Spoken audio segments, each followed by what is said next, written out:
है जो सावन के सोमवार का व्रत करती है। कौन कौन ने करा था सावन के सोमवार का व्रत? हमने भी करा था, तो हम भी उठाए। ठीक है, आप लोगों ने व्रत किया ना।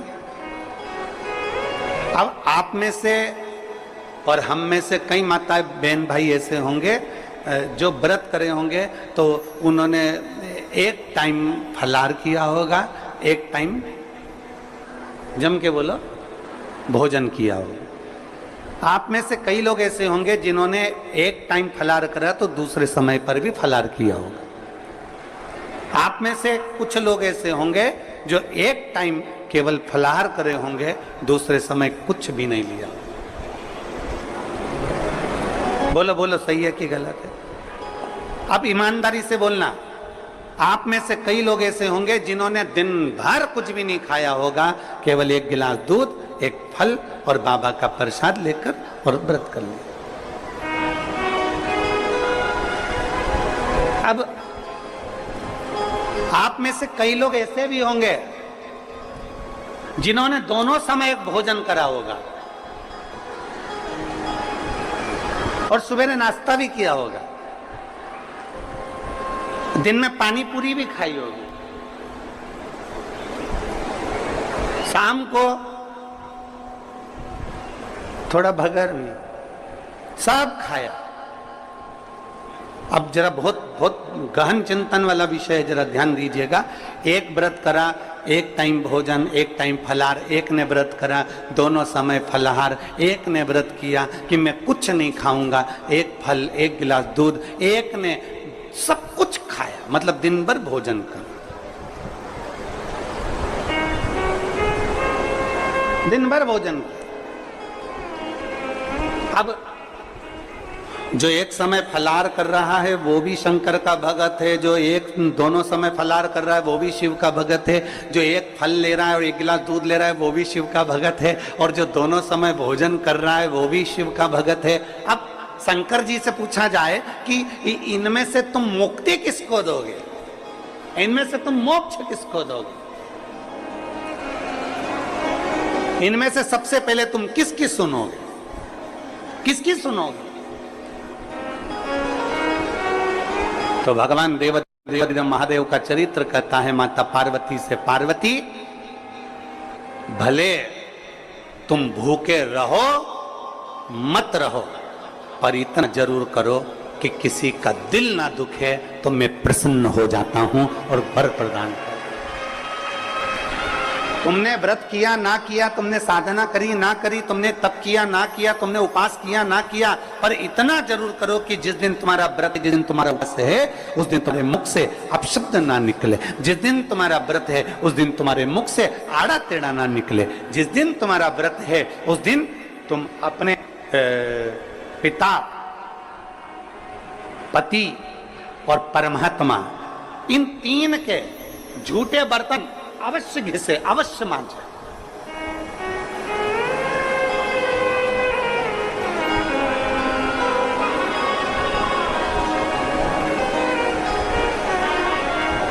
घर के सारे बर्तन, बर्तन मांजने वाली कोई आए वो मांझे, मना नहीं है, पर 3 बर्तन अपने को खुद मांझना चाहिए। पहले नंबर पर पिता के झूठे बर्तन, दूसरे नंबर पर पति के झूठे बर्तन, और तीसरे नंबर पर परमात्मा के झूठे बर्तन हमें स्वयं मांझना चाहिए, हमें स्वयं। इन 3 के बर्तन अगर दूसरे मांझते हैं तो आधे से ज्यादा वस्तु पर हक जो बर्तन मांझता है उसका हो जाता है। अब तुम समझ लेना अच्छे से, हम इसको बहुत विस्तार से नहीं कहेंगे। मालूम पड़े पिता के झूठे बर्तन अगर आप मांझ रहे हो, पिता के सामने आप झूठे बर्तन उठा रहे हो, पिता के सामने आप बर्तन लेकर जा रहे हो, पिता के सामने आप उनके बर्तनों को मांझ रहे हो, पिता के सामने आप उनके बर्तन उनके कमरे में उठाने जा रहे हो, पिता के सामने आप उनके झूठे बर्तन लेकर घिस रहे हो, मांझ रहे हो, साफ कर रहे हो, तो पिता आपको देखेंगे तो उनके मन में आएगा मेरी बहू कितनी अच्छी है। देखो सारे बर्तन वो मांजने वाली मांजती है, पर मेरा झूठा बर्तन मेरी बहू मांजती है। तो पिता अपनी तिजोरी का माल निकाल के चुपचाप से तुमको दे दे। ये मेरी बहू है।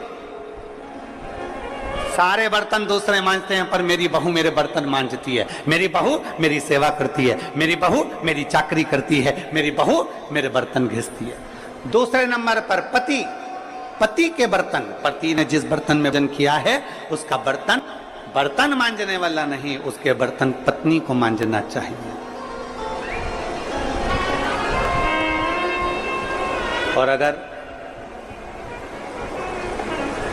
पति के झूठे बर्तन कोई दूसरा मांजने लगता है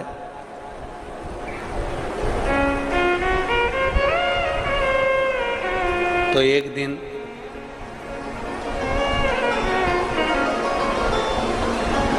सेठानी नौकरानी और नौकरानी सेठानी हो जाती है। भरोसा नहीं, बहुत सावधानी, बहुत सावधानी। पिता, पति के झूठे बर्तन भी पत्नी को मांजना चाहिए। स्वामी के झूठे बर्तन मांजोगी, पति की दृष्टि में आएगा सारे घर के बर्तन दूसरे मांजते हो, पर मेरी पत्नी मेरे बर्तन मांजती है, पत्नी मेरे झूठे बर्तन उठाती है, मेरी पत्नी मेरे झूठे बर्तन संभालती है, मेरी पत्नी मेरे झूठे बर्तन उठाकर रखती है। मतलब उसकी दृष्टि में आपका भाव बढ़ता चले जाएगा। तो आपको जिस दिन तुम बोलो कि मुझे ये चाहिए, पति को याद आ जाएगा ये मेरी सेवा करती है, झूठे बर्तन तक संभालती है, तो तुरंत साड़ी भी दिलाएगा, करवा चौथ अंगूठी भी दिलाएगा, निश्चित। एक पिता, एक पति, और तीसरे नंबर पर बोलो, सब बोलो जम के जरा, और तीसरे नंबर पर बोलो, सब बोलो जम के जरा, परमात्मा।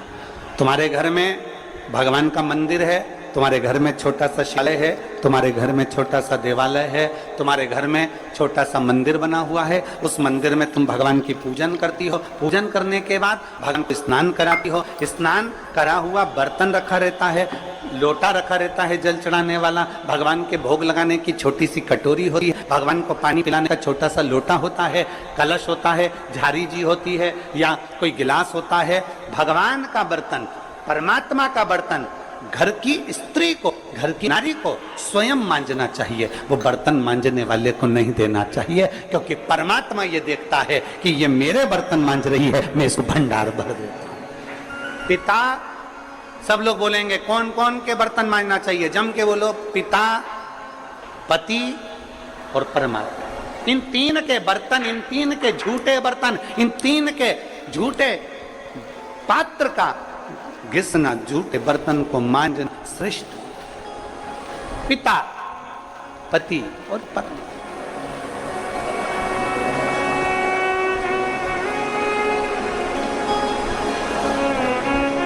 श्रेष्ठ।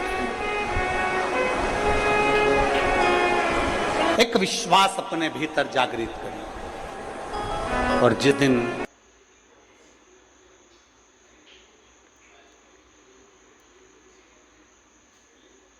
कोई सा भी व्रत, आपका सोमवार का व्रत है, आपका शिव जी का अगर कोई व्रत कर रहे हो, तो उस दिन आप भगवान शंकर को चढ़ाने के लिए बेलपत्र मत तोड़ो, एक दिन पहले तोड़ो। क्यों कहा गया? हमारे शास्त्र क्यों कहते हैं कि पशुपतिनाथ का व्रत कर रहे हो तो बेलपत्र को एक दिन पहले तोड़ना, सोमवार का व्रत कर रहे हो तो बेलपत्र को एक दिन पहले तोड़ना, प्रदोष का व्रत कर रहे हो तो एक दिन पहले बेलपत्र को तोड़ना।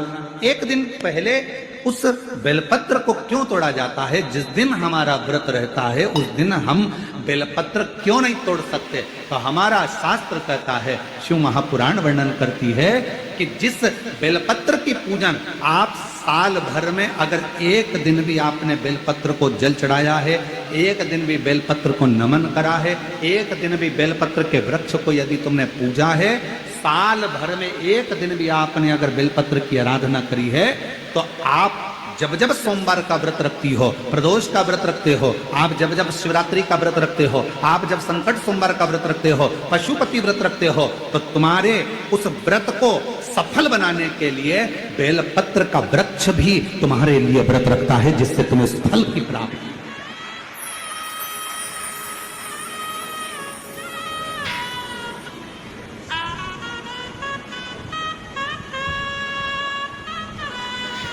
कथा सुनने आ रहे हो? घर के बाहर बेलपत्र का पेड़ है, कथा श्रवण करने जा रही हूं, बेलपत्र का वृक्ष है। नहीं, आपको अगर कथा सुनने जा रहे हो तो बेलपत्र अगर चढ़ाना है तो एक दिन पहले आप बेलपत्र को उतारो। कथा सुनने के लिए जा रही हूं और बेलपत्र रास्ते में से तोड़ कथा में जाकर बैठ गई, बेलपत्र शिव पुराण को समर्पित कर दिया या कथा में समर्पित कर दिया या विचार करा कि मेरा बेलपत्र व्यासपीठ तक जाएगा, झोली में डाल दिया। ध्यान रखना, कथा सुनने के लिए आ रही हो, सामने बेलपत्र का वृक्ष दिख गया, उसको झुककर प्रणाम करो, नमन करो और कहो मेरे बाबा, मेरे शंभु, आपका दर्शन कर कर जा रही हूं। मैं जानती हूं इस बेलपत्र के वृक्ष में गौरी शंकर हैं, मैं जानती हूं इस बेलपत्र के वृक्ष में नारायण लक्ष्मी है, मैं जानती हूं इस बेलपत्र के वृक्ष में 64 योगनियां है, मैं जानती हूं इस बेलपत्र के वृक्ष के तने में स्वयं कुबेर बैठकर साधना करता है। इस बेलपत्र के वृक्ष को मैं नमन करती हूं। बाबा, आपसे प्रार्थना करती हूं कि मैं कथा सुनने के लिए जा रही हूं, जब मैं कथा सुनकर वापिस आऊं ना, हे बेलपत्र महारानी, हे बेलपत्र के वृक्ष, हे शंकर, ऐसी कृपा करना कि मेरी खाली झोली को भंडार से भर देना, उसको नमन कर। और हम क्या करते हैं? कथा सुनने जा रहे हैं तो बेलपत्र का वृक्ष अपने आंगन में है या बेलपत्र का वृक्ष रास्ते में पड़ गया, 4-6 बेलपत्र तोड़ लिए, कथा में जाकर बैठ गए, कथा सुन ली, बाद में बेलपत्र समर्पित कर, ना ना ना ना, आते समय बेलपत्र को नमन करते हुए,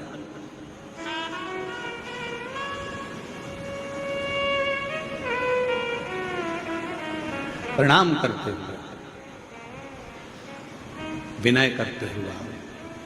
और मैंने तेरे ही भरोसे बाबा, तेरे ही भरोसे हवा बिच उड़ती जाऊंगी, बाबा डोर हर तो चढ़ना में कटी जाऊंगी, बोले मैं तेरी पत्नी शंभू, मैं तेरी पतंग हवा बिच उड़ती जाऊंगी, बाबा डोर हटो चढ़ना में कटी जाऊंगी, बोले मैं तेरी।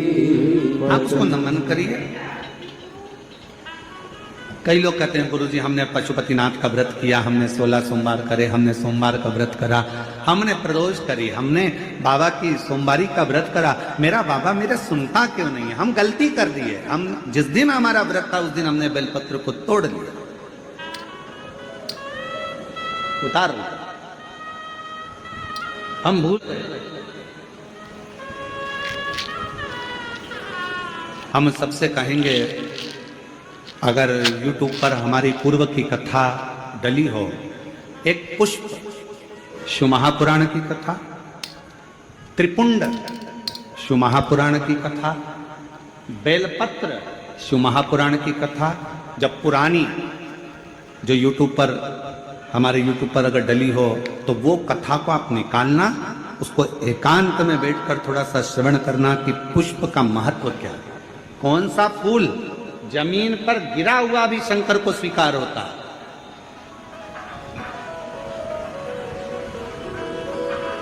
कौन सा पुष्प शिव को किस स्थान पर चढ़ाया जाए,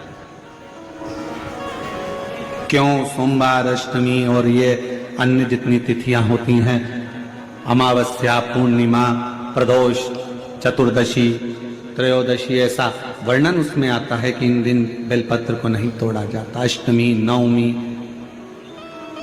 ये तिथियां हैं, क्यों नहीं तोड़ा? इसलिए क्या कारण है कि इन तिथियों पर बेलपत्र को नहीं तोड़ा जाता? तो कहा, जब हम रोज बेलपत्र को जल चढ़ाते हैं, शंकर की आराधना करते हैं, तो बेलपत्र के वृक्ष के नीचे बैठकर देवता भी हमारे कल्याण की कामना करते।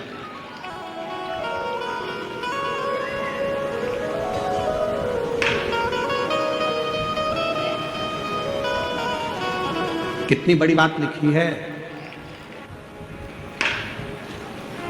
लिंग पुराण को उठाकर अगर आप पढ़ेंगे तो उसमें लिखा है, 1.25 किलो सोने के सिंहासन पर, कितने किलो? जम जम के बोलो जरा।